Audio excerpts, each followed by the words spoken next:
Back in 5th grade, 4 of my friends and I stayed late after school for volleyball training. By 5 p.m., practice ended, but our drivers, who were notoriously late, still hadn't arrived. Since the school was quite remote, we decided to kill time by taking a nap in our classroom. When we finally wake up, the clock hit exactly 7 p.m. The school was eerily quiet. Usually, someone would have arrived by then, but the parking lot remained empty.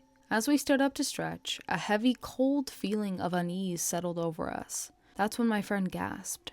On her neck was a fresh, deep scratch, beads of blood surfacing from the wound. We had all been asleep, no one in our group could have done it. Restless and spooked, we started wandering through the dark halls. Everything looked normal until we reached Building 10. We headed to the 2nd floor, where we noticed one specific classroom with the door wide open and the lights flickering rhythmically inside. Thinking we were just being brave, we stepped inside. Suddenly, the door slammed shut with a violent force. We accused each other of playing a prank, but the terror on everyone's faces were real. Then, the flickering lights died completely. We pulled out our phones for light and froze. Every single one of our screens showed the same time, 7 p.m. Time had stopped. The sound of wet, raspy whispering began drifting from the attached bathroom. We lunged for the door, but it was locked tight. Panic set in as we frantically searched the room for a way out. Our last resort was the bathroom.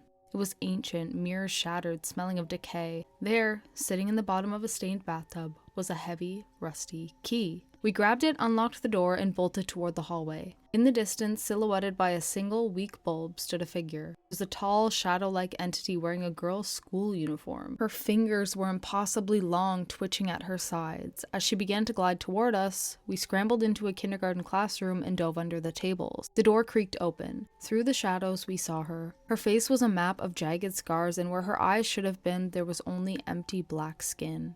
She was clutching a long knife. We held our breath, hearts hammering against the floorboards until she finally retreated back into the hall. We ran to the school clinic and barricaded the door with cabinets. Almost instantly, a deafening banging started. Boom, boom, boom. We tried the windows, but they were sealed shut. I checked my phone again, hoping for morning. It was still 7 p.m. We eventually collapsed from exhaustion. When we woke up, the banging had stopped and the sun was rising. We managed to contact the police and the principal was called in. The police searched every inch of the grounds but found no one. When we told the principal we had been trapped in Building 10, she looked at us with total confusion. "There is no Building 10, she said. "The numbers stop at 9. We begged them to check the CCTV.